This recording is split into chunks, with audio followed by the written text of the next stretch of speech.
Hello again. Welcome to the show. It is Wednesday. It is hump day, and this is Back to the Window with Scott and Scott. I am your host, Scott Steen, lead handicapper at WHINERS.com.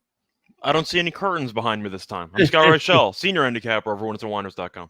And together, we do this each and every day as we work vigilantly to help you guys in that journey to head back to the window. Scott, if this was my own show and I wasn't doing it for a company, I would have taken the hit and played Spirit in the Sky for you, because I know you had a wonderful experience flying home from Las Vegas on Spirit Airline. How'd that go for you, buddy? The flights themselves could have been worse, so the pilots were okay. However, I was not aware of the bag procedure for Spirit Airlines. Do you know this bag procedure? I know it sucks. I'll tell you my Spirit story in a minute, but go ahead. So I showed up at the gate doing my usual thing. I have the backpack and I have the roll-on suitcase I'll bring on the plane, right? So I walk up to the gate and they're like, yeah, so I asked them, is this going to fit on top of the plane? They said, yeah, that'll be 84. On top of the plane? You know what I mean? On top of the whatever. And they said, yeah, it should. That'll be $84. I'm like, you just told me that it can go on the plane. They're like, it can. That'll be $84. I'm like, so how much does it cost to check it? They said $84. I'm like, so you're telling me it's the same amount for both? They said, yeah, but there was like no disclosure regarding that amount. So I just said, screw it. And my gate got moved at the last minute because the gate that it was supposed to be at had a flight from Detroit that got delayed for like maybe a day and a half. And there was like a borderline riot that was about to start at the gate. So there was a lot going on for Spirit. It's not for me. But, at least they didn't crash the plane. So it could be worse, I guess. Very good. Bronco Devil said, hope you're all in good spirits today. And just in case you thought he was you thought it was just a coincidence, he capitalized Spirit. So beautifully done, Bronco. What's your story with Spirit? My daughter flew when she was she would fly from Kansas City to Colorado a lot, and she never had a flight that she didn't bitch about Spirit. And I knew they charged for everything. I knew like every bag was fucking outrageously. You pay like $3 for the flight, and then everything else cost $100. That was the thing, though. So if I was comparing the actual prices, it would have been an extra $300 for another airline. So I paid an extra $90 with the bag. So I guess I still technically saved like $130. The plus EV play. But it was definitely an annoying experience. Let's put it that way. Michael Dost in the house. JC Stone wanted to know if Mike Tyson was on your flight. He was not.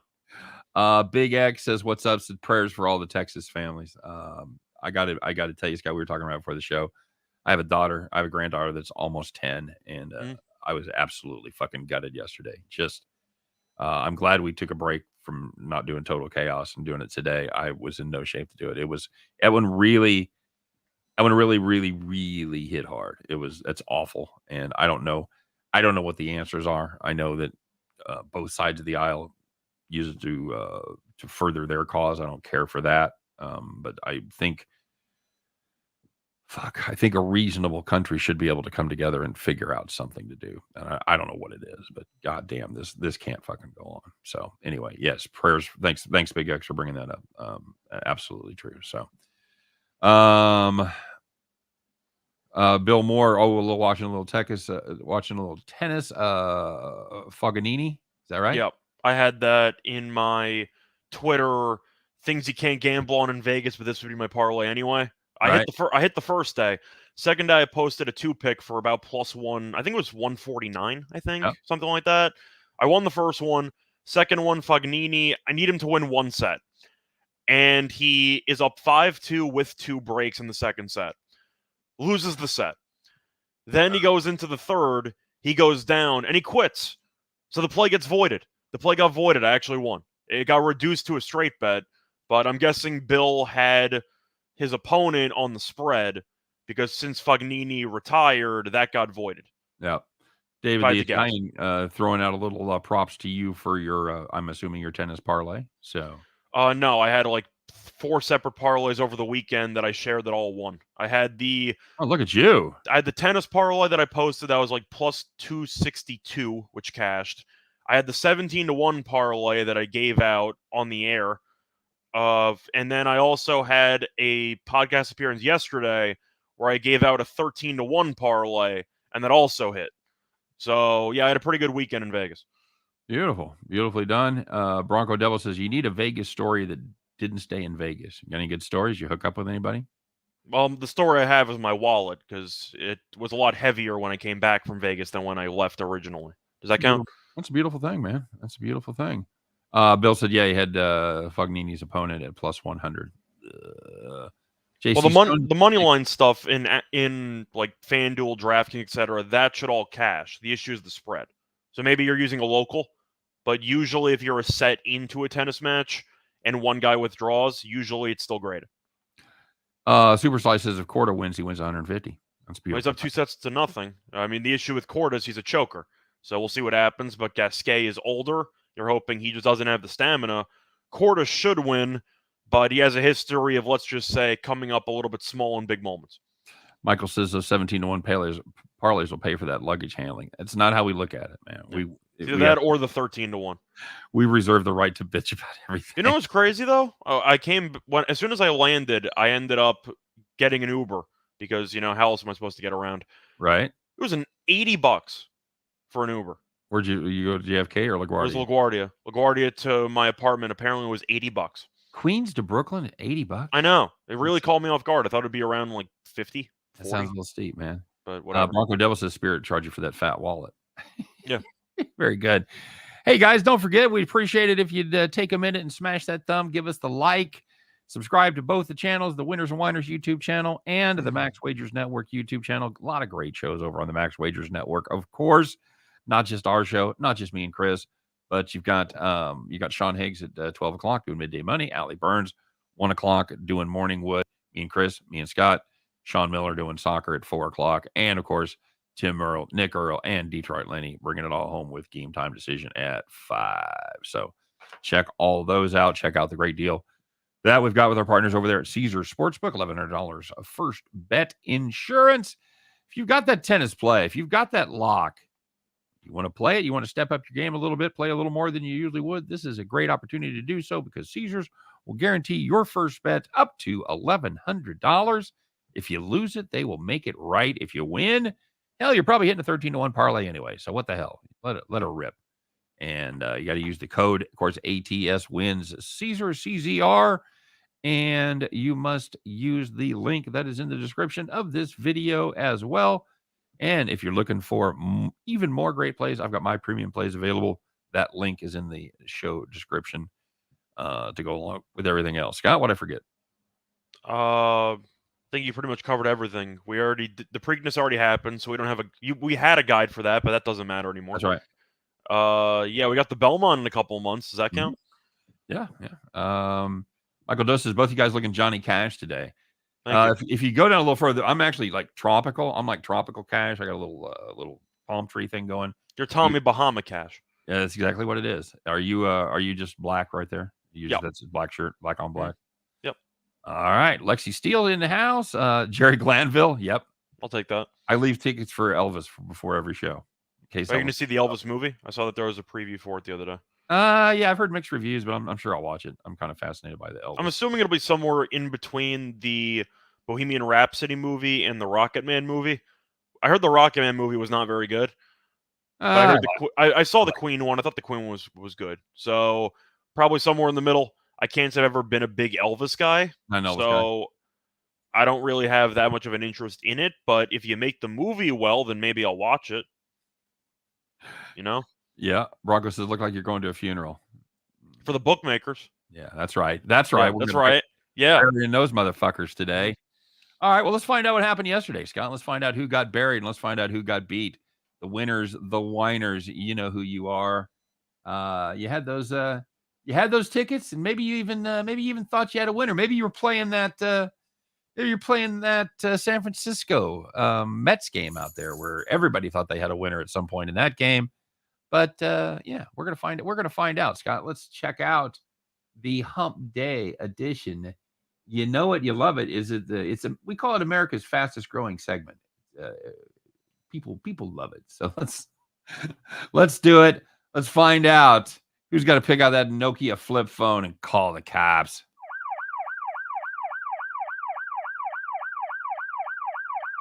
All right, very good, man. If you're playing those Nerfies, Playing the Nerfies. Had a little Orioles, Yankees, Nerfy.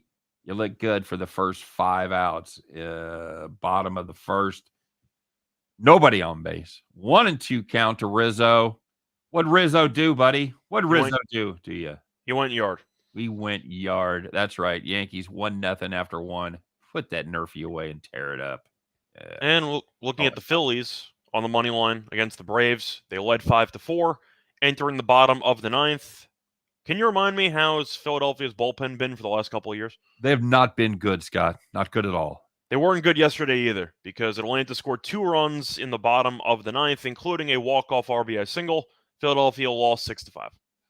Oh, bring the gas cans in, boys. We're going to need you. And finally, in a game I alluded to, if you had the Mets on the money line against the Giants, back and forth affair. There was joy. There was despair. It ran the gamut. So you'll laugh, you'll cry. There was the gamut of emotions. And finally, the Mets came to take a lead, 12-11 into the bottom of the 9th. 2 outs. How about back-to-back RBI singles? Giants walk it off. Mets lose 13-12.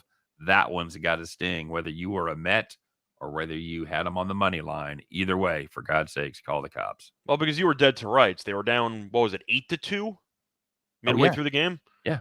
Came all the way back, and then, Diaz blew the game. So yeah, came back, took the lead. They were up 11-8, right? Yep. Yeah. They came all the way back. Then I know Peterson had the big 3-run homer in the 8th.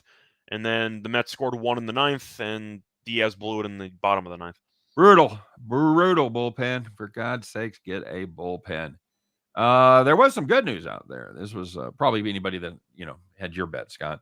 Nice, easy victories. Those kinds you don't even have to worry about. Hey, maybe you're on Spirit Airlines flying back from Vegas. Whatever it was, you were able to relax. You were able to sit back and maybe have a drink or something because you were sitting in the rocking chair. So the first one in the NBA, if you had the Mavericks against the Warriors, it was pretty easy because the Mavericks led by 15 points at half and they won by 10. So whether you had them on the money line, the spread, really anything, I feel like Dallas covered pretty much every single thing except for the fourth quarter. Yep, absolutely true. If you had the Rangers hockey on the money line against the Hurricanes, 2-0 after the first period, they end up winning that one 4-1, and no sweat at all. And the last one, if you had the over 8.5 in the Cubs-Reds game, you had Stroman against Molly. So it was over before it even started. You had 12 runs in the first 5 innings, and the game landed 15.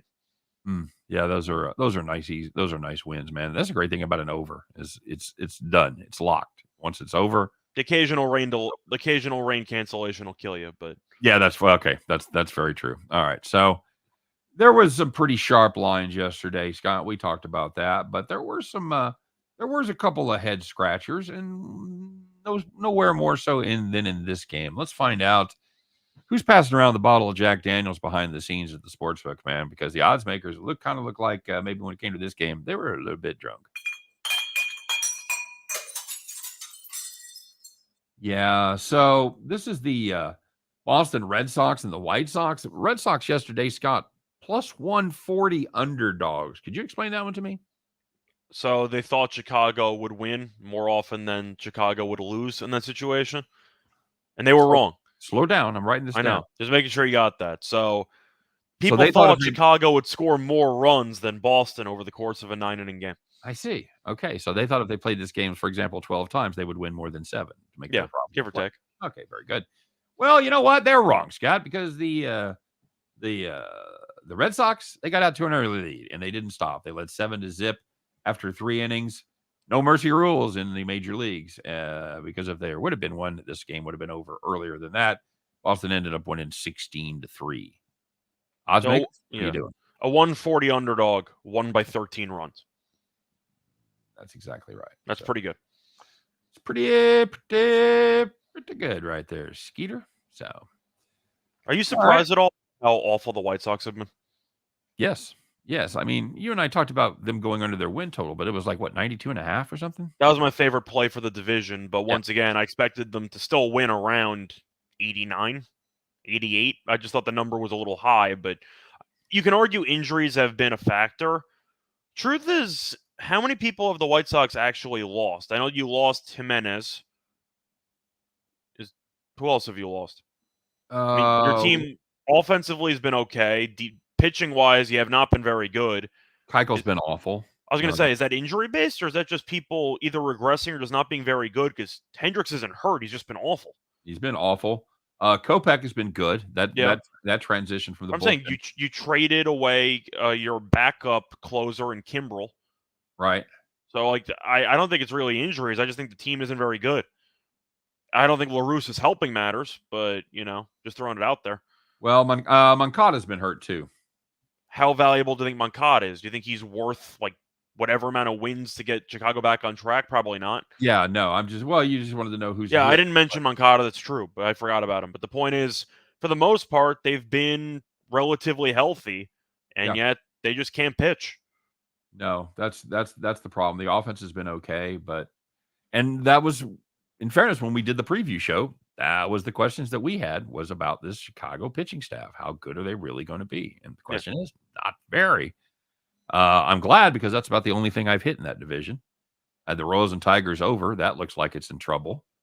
I think we have the Indians under or the Guardians under, so we might get there. We like the under on the Guardians. I know that I liked the Twins over. I might have gone barely. I think you went under. I think I did. But I know we disagreed on the Twins. But my favorite one was the White Sox under. I thought the total was too high. Okay. All right. Very good. Let's see. I'll check in with the comment section here. Is at least a Nerfy is over like a Band-Aid. Oh, yeah. Absolutely. Got the Warriors on the third leg of a parlay. Painful. Yeah, I could see that. Hey, Joan in the house. What's up, Joan? How'd your parlay fan out? Did your parlay fanned out pretty well, didn't it, Scott? Well, I had every parlay I had over the weekend, so yeah, it was a pretty good experience. Yeah, Broncos is priceless info from Reichel. There you go. It's back in black. Okay, well, I guess we're gonna have to start coordinating, Scott, because this has become a thing. I didn't know it was gonna be a thing, but I have my Hawaiian shirts in the cleaners. So I have my shirts lined up in order in my closet, so I know that the order I wear them in, and I line them up in a drawer. I don't go in order per se, but I keep tabs on which ones I just wore and which ones I haven't worn in like a week. Right. So right. Yeah, very good. They do have Jackie Robinson.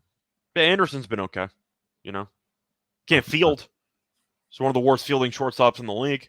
Not ideal. Not ideal. He can hit. Hey, Zewak Carter checking in. What's up, buddy? Good to see you in the house. Scott, let's talk a little playoffs. Playoffs. First of all, maybe Scott Jr. should be hearing. Oh shit! Shots fired. Shots fired, indeed. Hope he's not watching. That screenshot. Boom. All right, let's start hockey. Avalanche, Blues. Series is over. It's over. I mean, I'm trying to figure out what angle you can even have for St. Louis, besides hoping that either Husso's very good, which I don't see happening, right, or you have a situation where Kempfer sucks. I think the second, I'd say the second option is more likely than the first, but still not very likely. The issue, besides the fact that Bennington was the only equalizing factor between two mismatched teams, now Kadri's just in their head. If you were watching the game where he had a hat trick last time out, there were a bunch of cheap shots after the whistle from the Blues players on Kadri, etc. It feels like the result of actual wins and losses are kind of secondary at this point because they're so annoyed at Kadri for basically ruining their chances to win the series, that they're having a separate battle and they're spending other amounts of mental energy on trying to injure Kadri. Good luck with that. I'm going with Colorado. They've consistently been able to produce offensively ever since Bennington went out. I don't see that changing. Perron should have been suspended, to be honest, for the next game, but he's not, so we'll be in the lineup. But I'm going to go with the Avalanche, and I'll go with the over. I like the over anyway because the Avalanche might walk into 4 or 5. But with elimination games, you have even more aggressive goalie pulling in some of these spots. I got to go with the over. I think the Avalanche probably get the 5. You? Yeah, I'm the same. I'm the same way. My problem with the over. I like the Avs. I like them in regulation -1.5. I think they'll win the game 5-2, something like that. Yeah, that's because that's what I asked Chris. I said for this game to get over, how many goals do you have to have out of the Avalanche? Probably 4 or 5. Yeah, it's minimum of 4 for sure. Yeah, probably 5.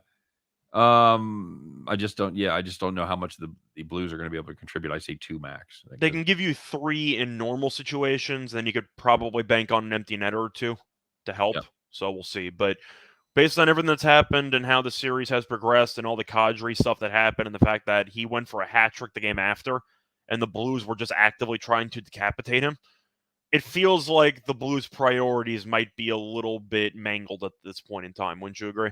Yes, absolutely. It's like they have a bit of too much of a personal vendetta instead of focusing on actually winning the damn series. I told Chris I wish Cotter would have brought like his own squid under his sweater, and when he scored the 3rd goal, just fucking winged it into the crowd. I think that would have been excellent. Squid's a Red Wings thing, but still. I know, but still. You can throw a catfish on there if that helps for the Nashville Predators. Any sort of fish. Maybe he could have done his own thing. So, but no Krakens. No Krakens. No Krakens at all. James likes the over 6.5 as well. Ziwa Carter's on the Heat tonight. Jojo Rabbit's on the Celtics first quarter. Total score over 193.5. Well, do you want to transition to the other playoff game? Yeah, I guess we should. So we already agree on the Avalanche. I mean, I can't make a case for St. Louis. I really just can't. No. And again, it could happen. It's sports, as they say, those guys on the other side get paid too. But I think this one is already lost in the head of the St. Louis Blues. For me, it looks a little bit, not, of course, different circumstances, but it reminds me a lot of the Flames game yesterday. And we talked about somebody asked in the comment section, what did they think about the Flames in a parlay? And I said, I hated it because I don't trust Markstrom. And I look around and Edmonton has the more talented guys. And how did that work out? Smith gave up a goal from 130 feet. They still won the game because Markstrom sucked again. He gave up a goal in the first shot of the game because he handed the puck away for a free goal. The thing is, if you have 2 goalies that aren't great, and right now Kempfer's okay, Husso has not been very good. Right. So if you already have a massive advantage in goal and your overall lines are better than the other team, then you really need a lot to go your way in favor of St. Louis to win this game. Kind of like how you needed a lot to go in favor of Calgary yesterday, and you got it. You got the goal from 130 feet, but it didn't matter because Edmonton's just the better team right now, and they have the better goalie. Despite giving up a goal from that far out, Smith has been much better than Markstrom. It is not really close. Do you have any qualms about playing the puck line in this one? No. I think if you want to be safe, you can take regulation, but if you're in regulation, then you have an empty net chance automatically anyway, barring like a 10-second left goal, but I do think the Avalanche win probably by 2-3 goals. I think getting $1.45 value makes it an auto play.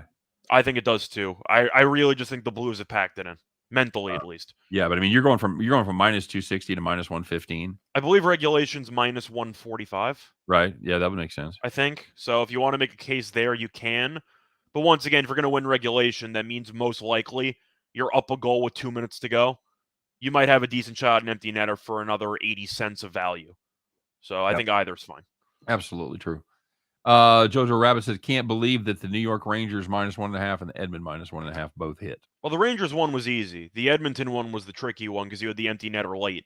But we've talked about it before. You have to factor those in, especially the more the game matters, the bigger shot you have of catching an empty netter. Yeah, pretty much. But the only thing I know about the Rangers game, which we talked about, Carolina still winless on the road. And we talked about that yesterday. I had the Rangers first period minus a half at plus 180 in that 13-1 parlay, which paid out nicely.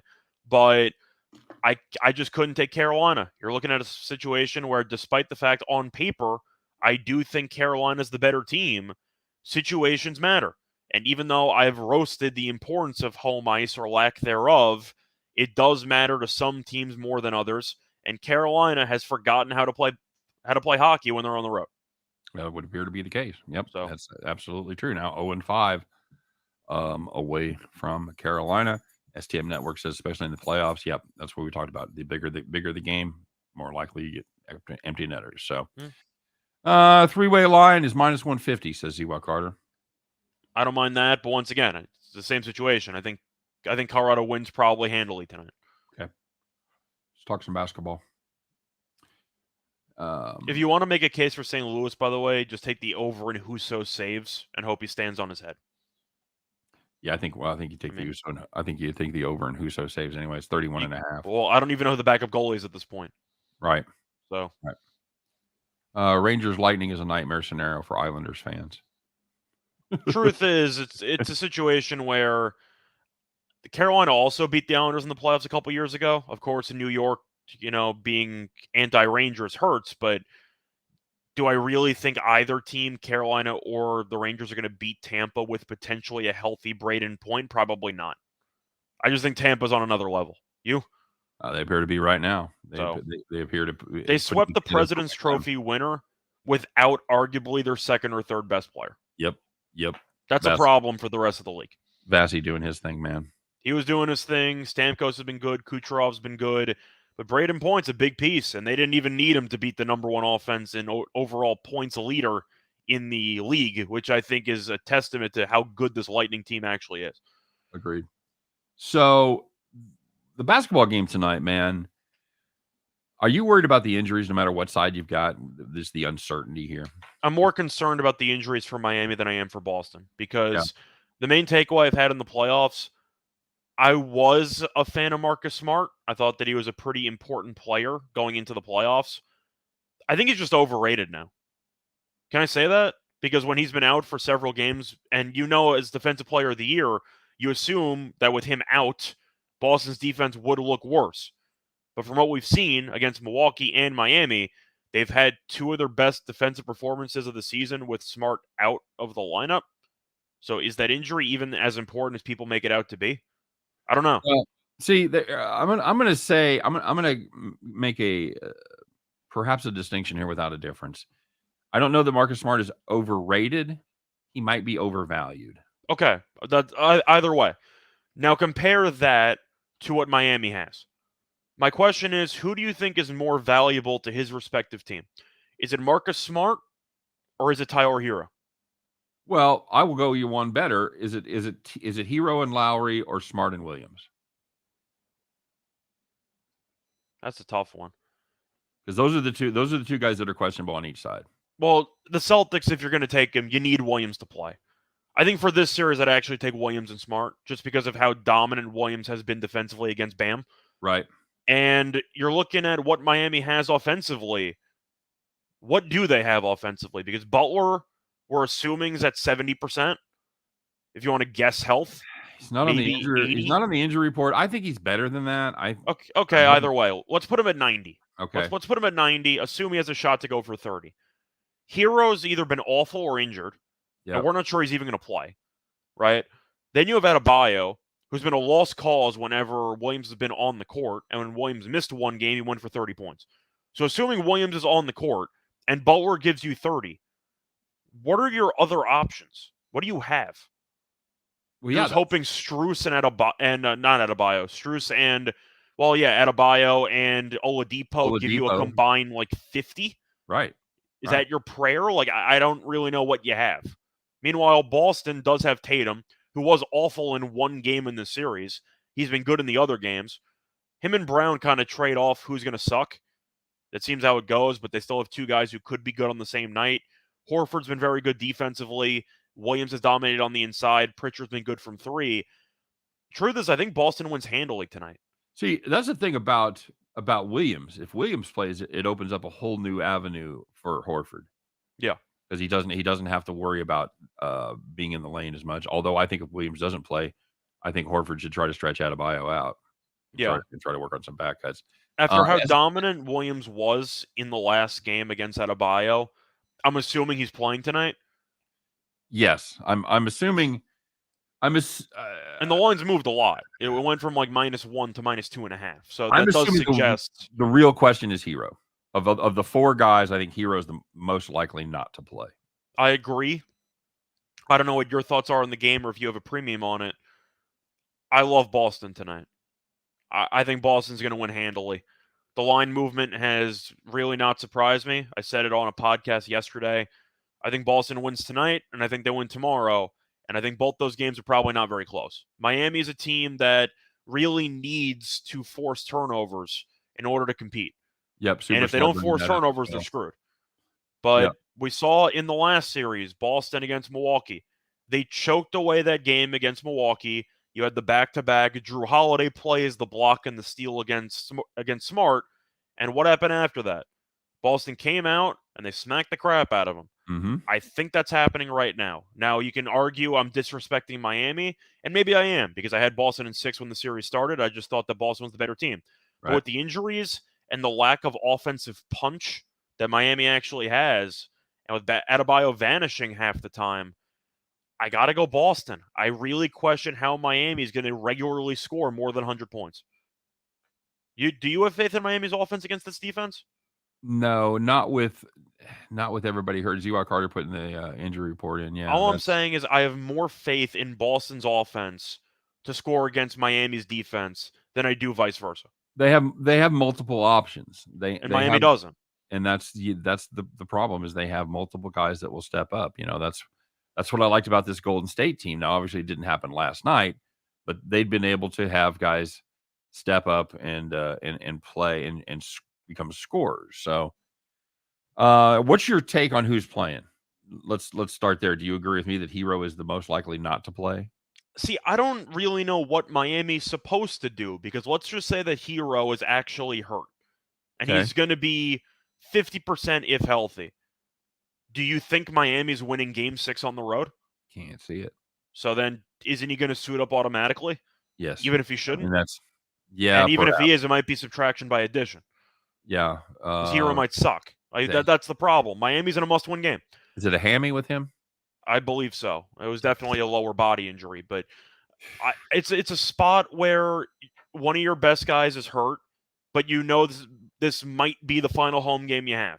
Because I'm assuming we would agree, if Boston wins this game, I don't know what the spread is, Boston will absolutely demolish this team in Game 6 if they win if they win Game 5. Yeah, this is as close to a must win in a 2-2 series as you're going to find. I think it is, and I think that Miami's going to come up extremely short. Okay.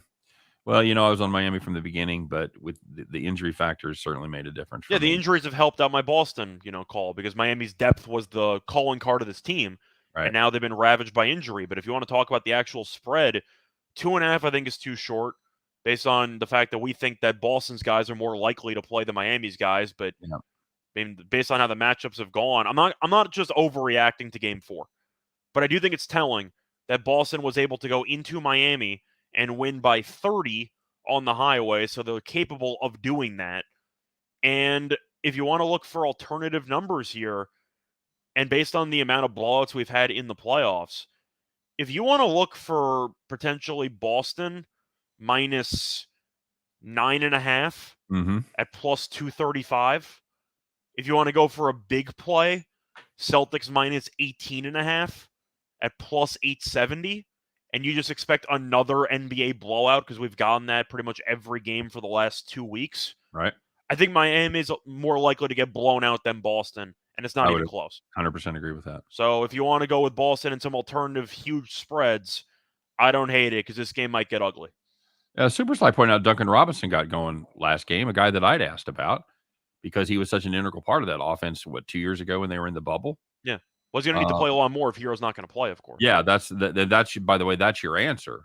If Hero doesn't play, that's who plays. But while he may be able to, if he's hot, match him on the offensive side, can't guard anybody.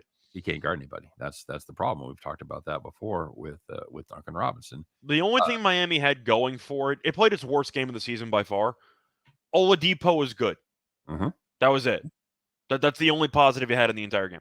And Duncan Robinson was okay in garbage time. Yeah, that's the problem. I mean, you got buried. You scored 1 point in the first 5 minutes of the game. Right. So I think Boston defensively is too good.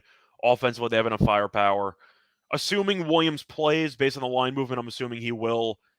I really don't like much about Miami. Okay. Yeah, fair enough.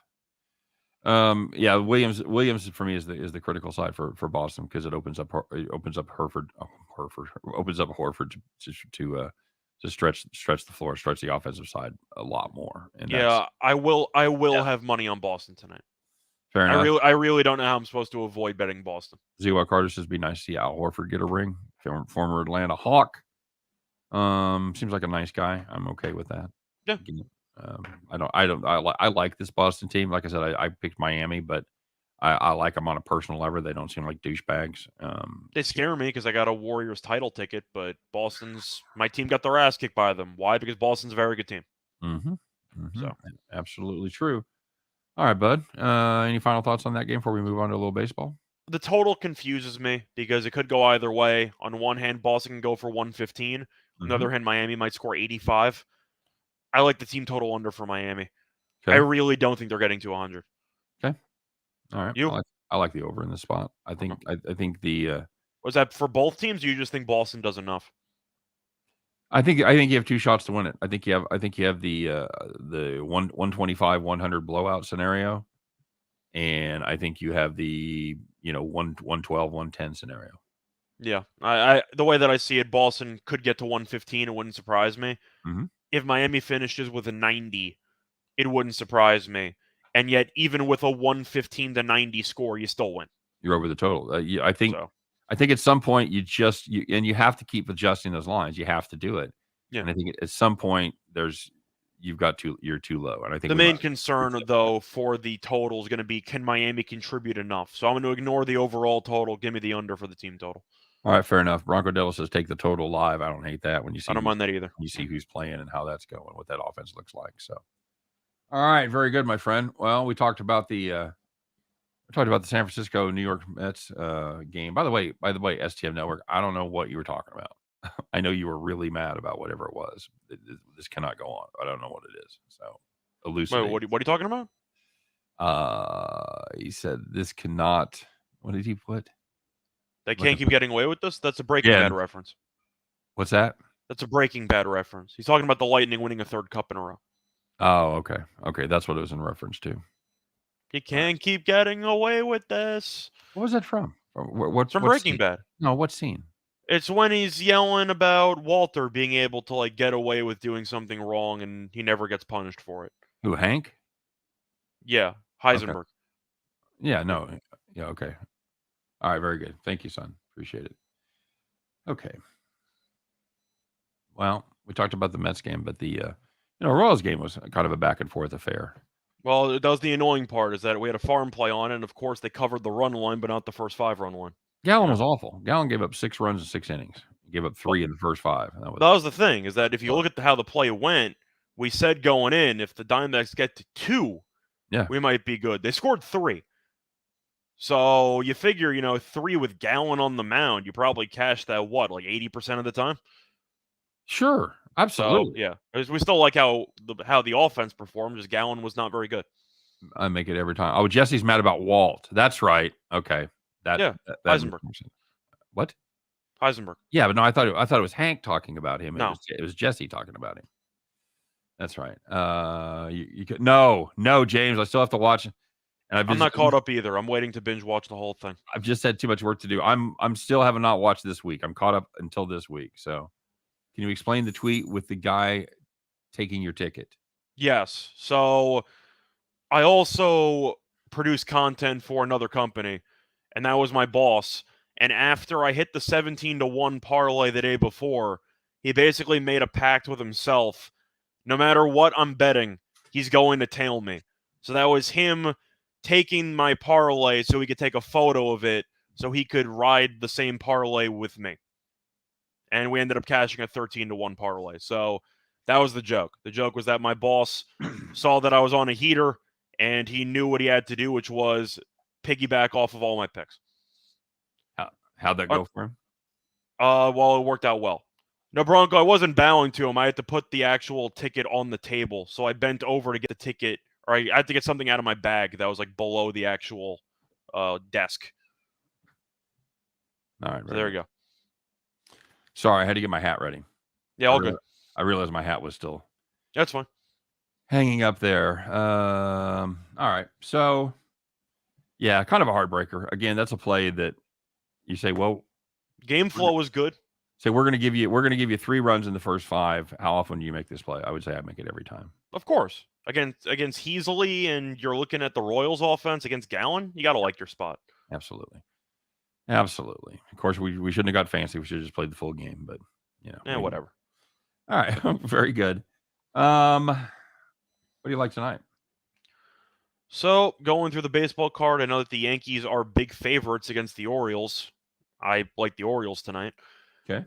If you look at the Yankees lineup, a lot of injuries, and a lot of them happened recently. DJ LeMahieu got hurt. Giancarlo Stanton got hurt. We saw Chad Green is getting Tommy John. Chapman is on the IL, and they went to extras yesterday, so the bullpen might be a little bit taxed. But I mean, you're missing Stanton, you're missing LeMahieu, and the bullpen's a little bit shorthanded. I wouldn't want to be laying about minus, one. What are the Yankees at right now? 170, 180?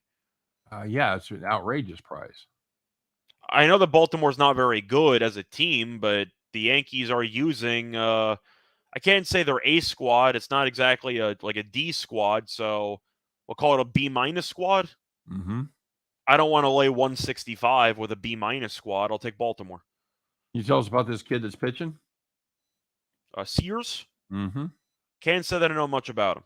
But that's another angle. Do you really want to lay 160-something with a guy who is, let's just say, inexperienced because he has yet to go more than 1 inning in an appearance this season? So it's the Yankees bullpen game following an extra innings game with a shortened bullpen. I'll take Baltimore. Okay. I'm looking at this Mets-Giants game again. It starts, right now, so never mind. Okay, good save. All right. Yeah, I like the Giants there for the record at -1. And it starts in like 20 minutes, but don't you just automatically have to look at the Dodgers? I've got 2:45 start time on that. 3:45 Eastern. Yeah, I see Urias Fetty-Wap is at 4 p.m. Eastern time. Okay. But I got to go with the Dodgers again. I mean, they've been good to me for 2 nights in a row, but I mean, the Nationals are awful. You're 5-17 at home. I know Urias hasn't been as good as he was in recent years. ERA is pretty solid, though. Mm-hmm. But the Nationals' bullpen stinks, and the Dodgers are hitting the ball like crazy. So, yeah, I got to go with the Dodgers again on the run line there. The A's-Mariners game I find fascinating because Ray, I know, of course, as we all know, he's the defending AL Cy Young Award winner. However, he has reverted back to some negative tendencies that he had earlier in his career, mostly walks. He tends to walk a lot of guys again. Yep. Now, you're looking at the fact he's against Blackburn, and Blackburn's undefeated. And my question is, why the hell is Seattle laying 175? Makes no sense to me. Makes absolutely no sense to me. Well, I mean, you know why it is, because Oakland can't score. But I get that, but are we sure Seattle's going to score against them? They've been able to score against Seattle. They put up 13 runs in the last 2 games. So, Oakland maybe struggles to score with everybody else. But I don't even mind like a first 5 play if you want to go for +0.5 even for the first 5. But you got to play something at that price with Blackburn. Yeah, Robbie Ray has not been great. He's given up 4 more in 3 of his last 4 starts. So, and Blackburn, besides having great stats, the A's are 7-1 in his 8 starts, which is impressive when you consider the fact that Oakland overall has 7 wins on the season. Is 9 games under 5. Yeah. Well, they've got 18 wins, and 7 of them have come with 1 pitcher. Yeah, he's got 40+% of their wins. That's pretty good. Yep. Yeah, Lex, I think Oakland is a great value spot there. James Mount says Oakland Dodgers team total over 5.5. Yes, absolutely. Alternative run line. Although every time I say that, I jinx a pick. So fair enough. It's my play of the day. So I'm not going to say anything more about That's that. right. Where's Magellan? We got to know if you should take the Dodgers -6.5 today. That's right. Well, without Magellan checking in, I worry about it. Magellan's the king of Dodgers are going to win this game by 15 runs. Yeah. It seems like they always win by 15 runs. Absolutely right. So I don't think they got there yesterday, though. I think what'd they win by yesterday? They won by 5. 9-4. Yep. That's a damn shame, but they won handily. So keep that in mind. Heartbreaker. Or at least hit some Rachel flew Spirit Airlines. See, it's a little bit different though, Truman, because I booked the flights before I hit the parlays. So I I would reevaluate my choices if I hit those before I booked my flights. But I didn't insure the flights, so I was going to be there. First class, man. I'd upgrade to first class. First class is just a regular Spirit flight, but they give you a charger. Yeah, you get one outlet, and you can just plug your stuff in. If you're first class on Spirit, you're right in the co-pilot's chair. The tray is small. There's no outlets. You're making sure that your phone doesn't die on you. The AirPods got to cling to life. Yeah, they really don't have many amenities. I don't think anybody even offered me water when I was on the plane. No, hope you brought some water. I didn't on the way there. So, yeah, I was a little bit parched. Recap today, take JetBlue over Spirit. Man. That's like minus 250. That's like when the Nationals play the Reds. I think somebody's got to win. No, I think JetBlue is pretty far ahead. They have TVs. I mean, that's at least something. All right, fair enough. I still think my favorite airline is probably Delta. If I had to pick one. Okay.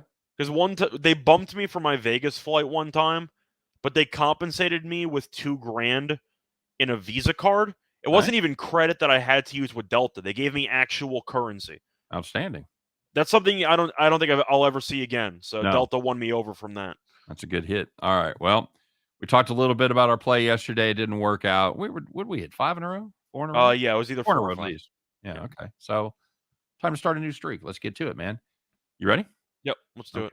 All right. Well, I know you're back home. Everybody's excited to see the addition of you being back home. So, yeah, guys, it is time. Once again, you've reached that part in the show where it's time to put your overalls on, get your straw hat ready, climb aboard your John Deere, get your keys out, fire that bad boy up, because, ladies and gentlemen, once again, it is time to bet the farm.